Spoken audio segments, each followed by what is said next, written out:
Hey guys, welcome to the Cobra's Den. And today we're going to go over stacking, collecting and the different products that are out there. Now, my stacking journey started probably around this sort of time. It was actually the end of November of last year. And I considered myself a stacker. I had watched videos, I'd watched Backyard Bullion, 365, and they had a massive influence on my thoughts about what I was going to do with gold and silver. And we're going to look at the different types, whether it is purely stacking for weight, or whether it's going into proof coins, or whether it's going into date runs, or semi-numismatics, or even collectibles. Now, this is all going to be my opinion and what I think I have learned in the last year. There is no right or wrong. So whatever I say is my opinion, and I don't want anyone jumping down my throat going, well, no, actually, that's the way you should do it, or that's the way you shouldn't do it. This is how my journey has taken shape over the last year and what I think about it. So when I started, it was straight up bullion. So the narrative that I was listening to was, you've got to get as much silver as you can at the lowest value you can, and it should be from your country. So it started off with tubes and tubes of Britannias. 1 ounce, 999 fine silver, so pure silver. And the problem was, like many people and the new stackers that come along, we hear it again and again, I went straight to the Royal Mint. And at that time, I was probably picking up a tube, or, at about 30, 31 pound an ounce. So if you look at it like that, and you're picking them up at 31 pound an ounce, and spot is at 20 pounds, you've paid 10 pound over, and that's with the VAT. Are you going to get your money back? Well, to get your money back, if you don't have avenues to sell, and you take it to a bullion dealer and you will get spot, or maybe even a little bit under, you're going to lose money for a fair amount of time. If you're in trouble, you need your money, or even you just want to cash in, you are going to lose money. But on the other hand, if, like a lot of us who get into this, go, I'm going to keep it long term, it's going to be a 10-year or a 20-year investment, then yeah, maybe spot will move up. Let's say spot went to 30 pounds, then you're just going to break even. And you'll watch a lot of videos on YouTube where all the time they're saying, yep, silver's going to go to the moon, it's going to hit 50 pounds, 60 pounds, 100 pounds, 500 pounds, per ounce. Yeah, not that simple to do. It has been held back, there's no doubt about that. And it may go up. I'm not saying that it won't. But you only have to look over the last 30, 40, 50 years, how it has gone up and then how it's dropped back down to the same price again. So it's a volatile metal, and I don't know if I think this is the best way to do it. I actually argued in the beginning that I was a stacker and that was all I was going to do. And people, as I started changing my thoughts, started saying, no, you're a collector. Well, they were right. It was changing constantly. The kilos at the back, they are still bullion. They are still silver. And you're actually paying more for them. Though, as we've said before, the bigger you buy, normally you pay less. But you're probably going to pick them up off the Royal Mint. And so the kilo Britannias were actually more. So there is value to what people say in this. And if you are holding it, then in the future and the distant future, you could probably sell it and get your money back. So it is a good store of wealth. Is it the right way to go? For some people, definitely. For others, like myself, no, not anymore. So what's the other options? Let's go to proof coins. That's the way to do it, because when you get a proof, it's going to hold that value. It's going to go up in value because it is a proof, pristine piece of silver. And I tell you what, these are all British coins, and so the CGT exempt. That's the way to do it. No, not for me anyway. Proof coins used to do very well, but recently we're seeing in the markets, well, not recently, even over the last year, proof coins are not holding their value. They're costing more when you buy them. If you buy them for the Royal Mint or anything like that, they're costing more. Instead of paying 25, 30 pound an ounce, which you can on bullion coins on the secondary market or even off some bullion dealers where you're not paying VAT. These 1 ounce proofs are costing £100, £105. And are you going to get your value back on them? No, because the market is not in a good situation at the moment. People are hard up for cash. There's been a cost of living crisis. There's so much going on in the world. And proofs do have a place, and maybe in the future, in a couple of years' time, 3-4 years' time, people will be back on proofs. Look at this piece here. The coronation of His Majesty King Charles III. 1 kilo proof coin. There were only 200 of these made, and I managed to pick up 2 of them. A kilo should cost you, normal bullion should cost you $6.50 to $7.50, depending on what it is. This one here, and I say that, but then even those kilo coins we were looking at earlier in the bullion section were £1,000, £1,100. This one here, £2,500. £2,500 for a kilo of silver. Now, as I said, there was only 200 made. One of these have been sent off for grading, and that may increase the value. But these are something I'm going to have to hold for a while to really see if I get any returns. And I may not. In fact, I may lose a lot on this. There was 1 kilo proof coin that went up on the silver forum, and I think it was for the 60th birthday of the Queen. And the guy must have paid, probably at that sort of time, $1,600, $1,700, and he couldn't pull £1,000 back on it. So a big risk with proof coins, and not always worth it. So my thoughts started changing. I wasn't going to go for the bullion. Well, I was. I stacked up a base stack of tubes and probably had a good 500-600 ounces in pure tubes of Britannias and kilo coins and stuff like that. But then I was looking at the other coins that are available, not the proofs, normal bullion coins, but different types of stuff. So again, Krugerrands, ASEs, all that sort of stuff are the bullion coins of different countries. But then we had the Marvel series come out, we had kookaburras, we had this, we had that, pandas, and you know, all sorts of different coins. So all the mints are doing different things. Let's have a look at this one here. Now this is a beautiful set. This is the Marvel set. Let me see if I can pull it out. 9 coins. And out of those 9 coins, for instance, the Spider-Man. These would have all been sold originally at £30 odd. The same as if you were buying the Britannias from the Royal Mint.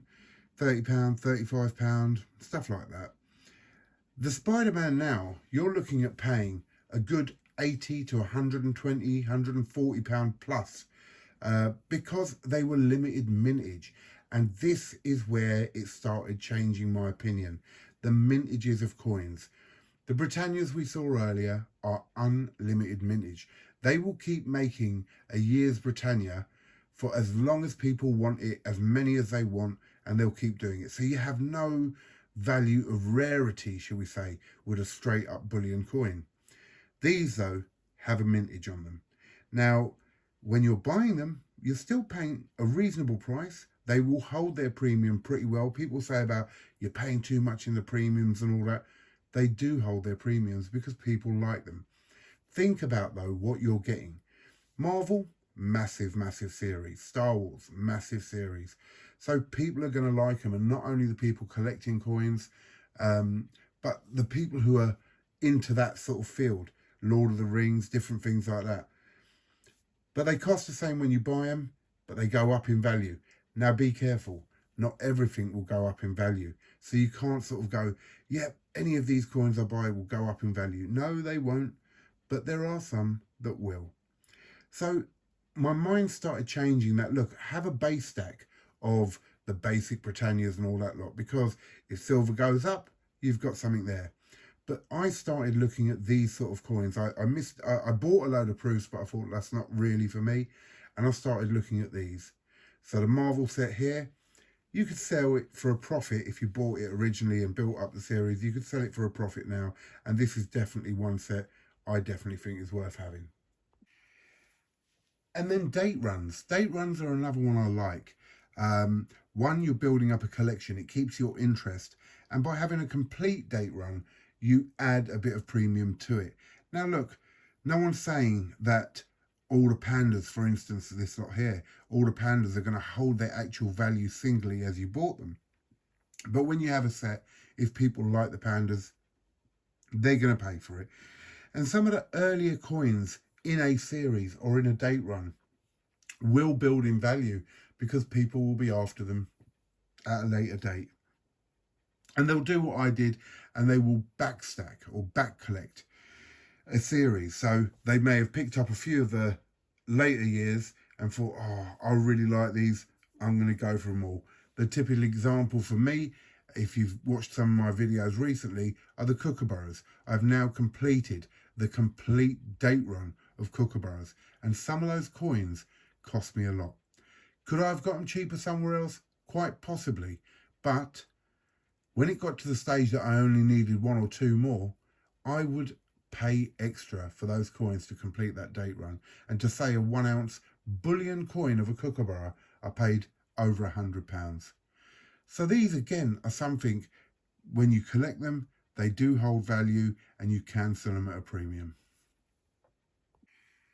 The Congo silverback gorillas, another date run that I've kept up with now. And so each year I find I only have to buy the new one that comes out to carry on the date run. Are these as popular as some of the others? No. So again, you don't know which one is going to be more popular, hold its value better, or do better as the years go on. But again, if you're collecting, they're nice coins to collect. And again, in general, they will hold their premium. Though some of these gorillas may not, but there'll be the odd ones here and there that you can't get many of, and they'll be worth holding and getting some money for. The Australian Lunar Series 2 1 ounce silver coins. This is another set that I absolutely love, and it took me a bit of time to get them all together. But they look stunning. I enjoy them more than I would a tube of Britannias, and they hold their value. And again, if you sold the whole set like this, you could ask for a little bit extra in a premium. Not major, you're not going to make a lot of money, but they're definitely going to hold their value. And then some people have the odd one here and there, and you can pick them up quite cheap and put them into a date run like this. And here we have the kookaburras, one of my favourite collections, and I've collected every single one from 1990 all the way to 2023 at the moment. Now, some of these coins, their mintages changed and went up and down during the years. To some point in the early 2000s, where there were only 75 or 85,000 minted. And again, if people like these and start collecting them, they will backtrack to try and get the ones they can't get hold of. That's one lot there. What we got? 20. And then we open the other box, and there's a whole heap more there. Now, to continue this date run, all I have to do is collect one a year, and it carries on and carries on building. And again, some of these kookaburras have cost a fair amount of money. Now, to sell a set like this, you're definitely going to get a premium on them. So that was another way of collecting rather than just stacking. How many people do you think start off as stackers and end up as collectors as well? So it's not, it's not easy to say, yeah, I'm just a stacker, I'm just a stacker. There are a few people out there who will be just stackers. And I take my hat off to them because it is a good way to do it if that's what you're looking at in long term. But I'm over 50 now. Do I want to be stacking hoping that in 10 or 15 or 20 years, spot prices rose just enough for me to make my money back on those premiums that I was paying on straight up bullion coins? No. And this is where my mind has started changing over the last year. But then I got introduced to something else that we don't see in this country very much at all. And these are these highly collectible silver pieces. Now, what we're looking at is low risk, medium risk, and high risk. Well, in saying that, Britannias and your basic bullion coins like that, They're low risk but low return. You know, they'll always be silver and you get them as cheap as you can and they'll hold that spot. But if spot drops, yeah, you're going to lose a bit of money there if you sell. And remember, all of this really counts on when and if you sell. The proof coins, you're paying a high amount for a very nice coin. And it may go up in value, but at the moment it's not really great. It may do that in a few years. Medium sort of risk. The year date runs, I find them to be a lower risk in the way because they hold their premiums reasonably well. They're definitely lower risk than proof coins, but they definitely have more potential than bullion coins to raise up. But then there's this stuff. Now, is this really worth it? Let me give you some examples of prices here.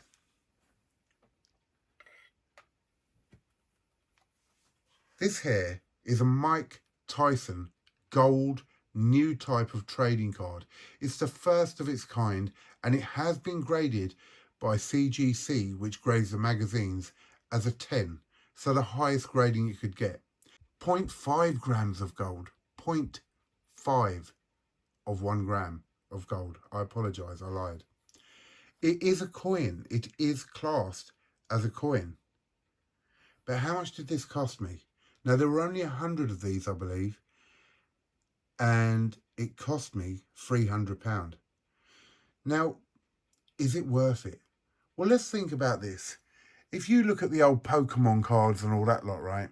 When they came out, they were just a game and no one thought anything of it. But the first cards that came out have gone up massively in value, in the thousands. So these graded bits here may go up. Mike Tyson, very, very popular. Celebrity Mint, a new mint for this type of thing.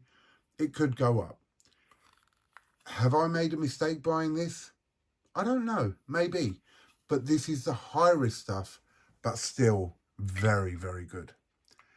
Let me show you another example of something that really worked. And this is where I say, these are where you can make some money if you're willing to take a bit of a risk and you're paying more than what you would.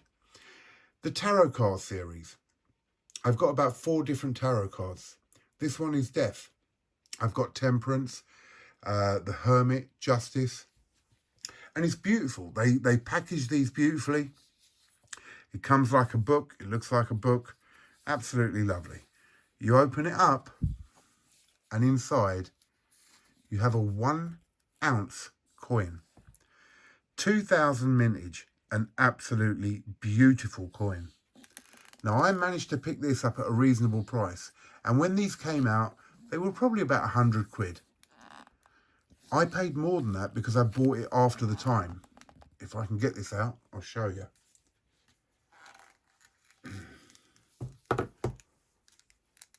So there you go. The death card. So stunning artwork, really nice. And I've always said I don't really like colorized things, but this is a different level. On the back, again, Newy. So it is a coin, $2. It has a denomination on it. So when they came out, let's say they were £100. They would have been in Australian dollars or whatever, but let's say £100. And on eBay, you can look on it right now and you'll be looking £400 to £500 to £600. So look at how the value of these have gone up. It's immense. And again, these are series that you can collect, you can enjoy. They look absolutely beautiful. And yeah, you pay a premium on them, but in general, it'll hold it. The problem may come of how long they'll hold their premium. Then again, we look at something like this. This revolver is 2 ounces. The detail is absolutely amazing. This was the first in the series. I believe there's going to be 4 different types of guns, and the second one is due out. Now, this has gone up in value massively, and when the next one is released, it will go up even more. What's the mintage on this? Let's have a look. Well, 5,000 mintage. So quite limited. It really is quite limited. And that's worldwide. 5,000. But the mints are coming out with new things all the time. And really, it's to attract some younger people. Because the old ones are very stuck in their way in general. And won't go for the newer stuff. But let's say once we start dying out and the young ones haven't got something they're going to enjoy, they're not going to carry on with this. And the mints will lose out massively. Here's another one. 777 mintage. 777 jackpot slot machine. So with only under 1,000 mintage, these could be quite popular. But then you've got to remember they're a niche as well. So it's certain people who like them. I love guns. I like tarot cards. Mike Tyson was someone that I followed as a kid. Then you've got stuff like this. 1973, that's the mintage. That's also the year this film was brought out. The Exorcist, an iconic film. And there are many of these poster coins. And again, they are coins. How much would you pay for something like this? 150, 140, 160, around them prices. And again, you can look these up on eBay. Sold, actual sold. How much do you pick them up for when they first come out? 80, 90 quid. These go up in value, again, where the others wouldn't. So these may not be long-term things. These may be stuff you flip. Have a look at this. A black platinum and 24 karat gold. It's silver, but black platinum and 24 karat gold plated. But an absolutely stunning coin. And again, extremely low mintage. Now, when I saw this, I wanted it straight away, 100%. And I'm sure there's many other people that would like this. Now, there are people who collect the maples, the straight up bullion maples. And in Canada, that's the ideal thing to collect if you are stacking. I say collect, I meant stacking. But then to have an extra little piece like this, that could go up in value quite a bit just because of what it is, 500 mintage, definitely worth it. So there are 4 different ways. There are other ways. I mean, we've even got stuff like beautiful stuff from the Argentina precious metals, the Canadian mint. Excuse me. And they have 10 ounce Art Nouveau woman or Medusa stuff and all that. And they are beautiful, absolutely beautiful. The thing is, you can pick them up at a reasonable price. £2.40, £2.50 on 10 ounces. You're still paying £24, £25 an ounce. Now, if you had a choice between that for £25 an ounce, unlimited mintage, only get spot on it, or something that looks absolutely beautiful, I'd go for the other one. Again, I'm not saying there's any right or wrong. And I'm not even going to get into the fact that the Royal Mint cannot sort out their milk spotting problem. That's a different story. But this just gives you a little idea of how my journey has changed. I will still keep my base stack of Britannias, my tubes and all that lot. I have the proofs. I probably won't carry on so much with them, though I have been collecting the Tudor Beast proofs as well as the normal bullion, and I will finish that set. The date runs, I will keep up with them and I will keep collecting them. But this stuff, I'm going to pick the pieces I really like and I'm going to grab them because I feel that they have more potential. So I'm spreading my bets, or I'm hedging my bets, whichever way you want to put it, between having a bit of straight up bullion, like the Brits and all that lot. So I've got that, and if the price of silver shoots up, whoopee, I've got something good there, just sitting there, straight into a bullion dealer, get it for spot, or sell it for spot, and I'm on a roll. Me personally, I'm going to pass on these proofs, though this one here is going to get graded. The other one I got has already gone off for grading, and I should be getting that back any day now. Will I buy more proofs? I'll complete the Tudors, the Tudor Beasts in the proofs. I don't think for the moment I'll be investing in them at all. Different types of rounds and coins like these, which you pick up from 25 to 30 pounds. Yeah, I'd grab them all day long. It gives you some variety. It keeps you interested. You're picking them up at the same sort of price as you would your tubes of Britannias and all that sort of stuff. Even down to bullets like this. Great stuff. Absolutely great. I love them, and I'd always have them in my collection. And with these, if you're going to worry about CGT, remember, It's only if you sell over £6,000 of profit that you're looking on CGT. So don't panic about CGT if you're holding on to stuff and you're not really selling. That's not an issue for you. So this stuff, yeah, all day long, I'll grab different coins, different rounds, different little pieces like the bullets and all that lot. They'll hold their value, they'll hold their premium a lot better than Britannia's, in my opinion. And the more high risk stuff like this, yeah, I want it, because I've already seen how you can increase your money if you are sort of holding on to these for a little bit, selling them off, wait until people really want them because they're running out of the mintages and they can't get them no more. I would grab these, but be careful. These are not for everyone. Extremely high premiums when you buy them. Yes, in general, they hold their premiums, but there may be ones that lose. So this is a high risk end of the market. But for me, I absolutely love it. And some amazing pieces are out there. So think really carefully what you want, but don't be of a position that you're not willing to change or adjust to what suits you. What I have described here is what suits me. Everyone is different. All budgets are different, and the amount of risk you want to take is different. What age you're at, how much you earn, these are all things that affect it. Your family situation, if you've got kids and all that lot, you don't want to take loads of risk.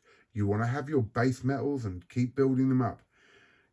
I've got a stack now, I don't even know how many ounces. I know at one point I counted it up at 1,600 ounces of silver.